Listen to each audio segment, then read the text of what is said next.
നമ്മുടെ ശരീരത്തിൽ കോശങ്ങളെക്കാൾ കൂടുതൽ ബാക്ടീരിയകളാണുള്ളതെന്ന് പറഞ്ഞാൽ നിങ്ങൾ വിശ്വസിക്കുമോ? അതെ, നമ്മുടെ ഗട്ടിലുള്ള അല്ലെങ്കിൽ നമ്മുടെ കുടലിൽ ഉള്ള ചില കാര്യങ്ങളാണ് ഞാൻ സംസാരിക്കാൻ പോകുന്നത്. കുടലിൽ ഒരു ബാക്ടീരിയകളുടെ ഒരു അത്ഭുത ലോകം തന്നെയുണ്ട്.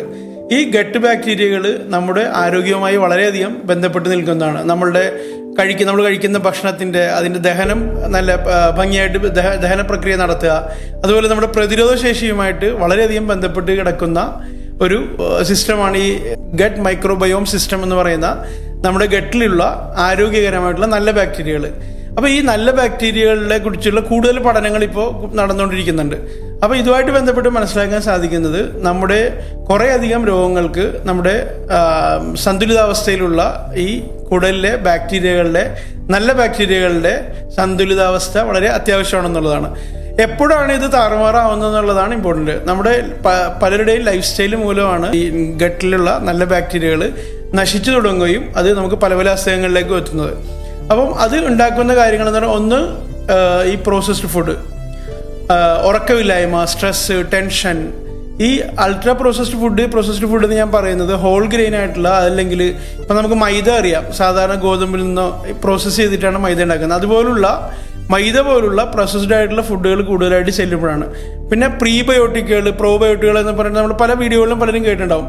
ഈ ഗട്ട് മൈക്രോബയോമിൻ്റെ ആരോഗ്യത്തെ സംരക്ഷിക്കുന്ന കട്ടിത്തൈര് പോലുള്ള അത്തരത്തിലുള്ള പ്രോബയോട്ടിക് ഫുഡുകൾ കൂടുതൽ കഴിച്ചാൽ നമുക്ക് ഇത് മെയിൻറ്റെയിൻ ചെയ്യാൻ പറ്റും. കൂടുതൽ നാരുള്ള ഭക്ഷണ സാധനങ്ങൾ കഴിക്കുക, അതുപോലെ ഉറക്കം. ഞാൻ പല വീഡിയോയിലും പറയാറുണ്ട്, ഉറക്കം അത്രയും ഇമ്പോർട്ടൻ്റ് ആണ്. 7-8 മണിക്കൂർ സുഖകരമായിട്ട് ഉറങ്ങുക. ഈ പറഞ്ഞ കാര്യങ്ങളെല്ലാം ഇമ്പോർട്ടൻ്റ് ആണ്. ഇത് താളം തെറ്റി തുടങ്ങുമ്പോഴായിട്ടാണ് നമുക്ക് ദഹനക്കേട്, മലബന്ധം, പിന്നെ എപ്പോഴും ഗ്യാസ്, സമാധാനമില്ലായ്മ, ടെൻഷൻ.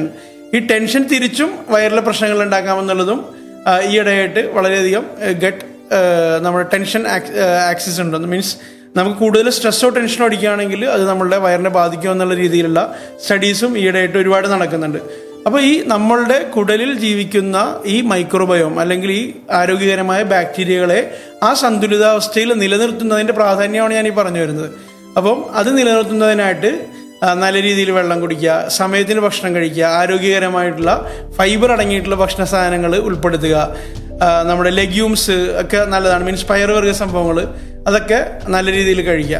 നിങ്ങൾക്ക് ആർക്കെങ്കിലും ഈ വയറുമായി ബന്ധപ്പെട്ടിട്ടുള്ള പ്രശ്നങ്ങൾ ഉണ്ടായിട്ട് ഇത്തരത്തിലുള്ള കാര്യങ്ങൾ കറക്റ്റ് ചെയ്തതിന് ശേഷം അത് ശരിയായി എന്നുള്ളൊരു അനുഭവം ഉള്ളവരുണ്ടെന്നുണ്ടെങ്കിൽ അതൊന്ന് കമൻറ്റ് ചെയ്യണേ.